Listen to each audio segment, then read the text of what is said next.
Muchos rechazan la religión. También sucedía en la época de Agustín, cuando su religión recién empezaba a imponerse en Roma. Muchos se quejaban de ella y la culpaban de los males. El doctor africano fue claro en responderles. El capítulo 20 del libro segundo de su obra principal se titula ¿Cuál es la felicidad que quieren gozar y con qué moralidad quieren vivir los que inculpan a los tiempos de la religión? Primero dice que lo que a cada uno le importa más que a cualquiera es que aumente continuamente su riqueza. La riqueza y el dinero sin límites son deseos de todos. Es sabido lo que dice un pasaje de la Biblia sobre la riqueza. Incluso Platón fue más lejos y llegó a decir que no se puede ser a la vez bueno y rico. Continuó Agustín. Quieren que los pueblos aplaudan no a los que les dicen lo que importa, sino a los que les proporcionan gustos y deleites, que no se les mande cosa dura ni se les prohíba cosa torpe. Platón aseguró que cuando el gobernante no permite al pueblo entregarse a los placeres y toda la libertad posible, lo califican de malvado y autoritario. Por ello, los pueblos prefieren a los que les dan placer, no a los que les conducen hacia el bien. Y también asegura, quieren que haya abundancia de mujeres públicas, para todos los que quieran gozar de ellas, que se edifiquen grandes y suntuosas casas, donde se frecuenten las fiestas y convites, y donde, según le parezca a cada uno, se beba, se divierta y se gaste, que reinen los bailes por todas partes, que hiervan los teatros con los aplausos, y que se conmuevan con la representación de actos deshonestos y todo género de deleites tan torpes y abominables. Fiestas, banquetes, juergas, mujeres públicas, bailes y mucha bebida es lo que muchos ansían. Por eso abunda tanta vulgaridad y diversión obscena, y hasta cosas peores. Y si alguien se opone, dice, y que sea tenido por enemigo público el que no guste de esa felicidad.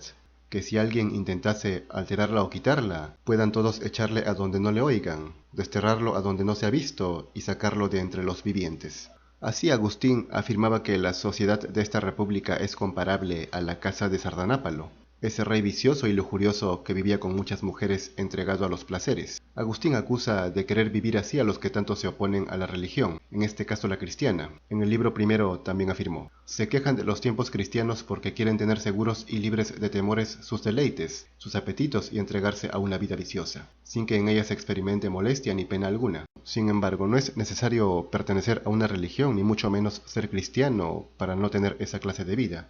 Además, una cosa es la religión en sí y otra muy distinta las instituciones religiosas que dicen representarla, como la Iglesia, cuya degeneración es innegable. De hecho, la propia Iglesia más que nadie ha sido parte de esa vida viciosa y la perdición que tanto ha criticado y condenado. Ya decía, siendo teólogo Erasmo, como si hubiese peores enemigos de la Iglesia que esos pontífices impíos que con su silencio dejan olvidar a Cristo, que trafican vergonzosamente en su nombre, que lo adulteran con caprichosas interpretaciones y le crucifican con su conducta infame. Esto ha pasado sobre todo con el cristianismo, que como organización con sus autoridades ha tenido más poder y ha sido la más corrupta de las religiones. Tal vez por eso un obispo del siglo XVII dijo, si un sabio se viese precisado a elegir entre todas las religiones que se profesan en el mundo, seguramente dejaría en último lugar al cristianismo. Es tan grande el mal de la institución de la Iglesia que sería torpe defenderla. Así dijo Lutero. Todos los papistas son borricos, tanto da que estén cocidos, asados, fritos o desollados. Siempre serán borricos. De ahí que también las instituciones religiosas con su poder se hayan dedicado a engañar a las masas, aumentando la ignorancia, haciéndoles creerse mejores por pertenecer a sus religiones. Hegel hablaba de la estupidez y la confusión creadas en el pueblo por un sacerdocio engañador. Erasmo decía que la religión cristiana tiene una relación mínima con la sabiduría. Por eso se tiene por un lado a los falsos religiosos, como la Iglesia y otras organizaciones que engañan a la gente, y por el otro a los que falsamente se llaman fieles.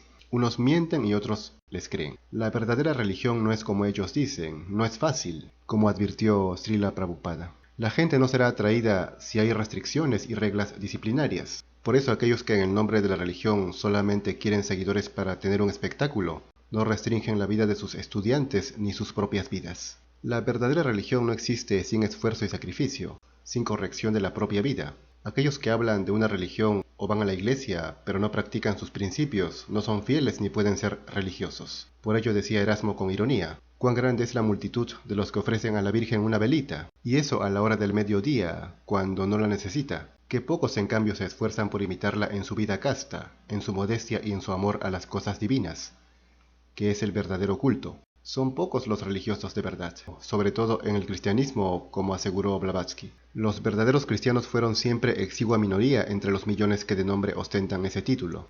Lo que abunda son falsos religiosos, no fieles, sino infieles. Personas que se engañan creyendo que leer un libro o ir a la iglesia es suficiente sin cambiar su estilo de vida, indicó Prabhupada. La gente está muy ansiosa de ser famosa por su religión, y en consecuencia, algunas veces se encuentra que sin comprender los principios de religión, uno ingresa en algún grupo, el cual en realidad no sigue los principios religiosos, y así quieren presentarse como mentores religiosos. Pero para el avance verdadero de la ciencia espiritual, uno debe hacerse un examen para ver qué tanto se progresa.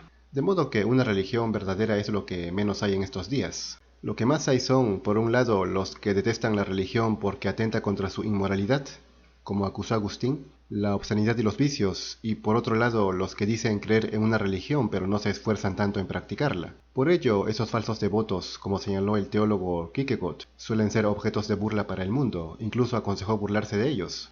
El devoto, visto desde un ángulo puramente estético, resulta cómico cuando le falta interioridad. En ese sentido, el mundo tiene derecho a mofarse de él, dijo el filósofo danés en el concepto de la angustia. En otra parte también se lee: cuando el devoto aludido tiene que poner en práctica la conmensurabilidad de lo religioso, entonces se le ve como musita y cuenta muy suavemente por lo bajo. Esto concuerda con lo que dijo Schopenhauer: un cierto grado de ignorancia general es la condición de todas las religiones. Solo así pueden vivir. Los falsos devotos suelen ser ignorantes, pero también afirmó Schopenhauer que las religiones son necesarias y son un beneficio inestimable para las personas, pero cuando quieren oponerse al progreso de la humanidad en el conocimiento de la verdad, deben ser apartadas con la máxima protección. En conclusión, más allá de las religiones y la religión en sí, la idea es ser ejemplar, practicar una vida virtuosa. Varias religiones ofrecen alternativas y ninguna es obligatoria, pero si se adopta una hay que practicar sus principios. Otra cosa son las instituciones religiosas. Estas han sido corruptas, viles e incluso asesinas, como la Iglesia Católica. No han sido ejemplos de lo que predican, como dijo otro famoso teólogo y filósofo de los padres de la Iglesia, que cómo se afanan tras el dinero y descuidan la salvación de las almas. Todo el clero expresa de la soberbia, la lujuria y la avaricia.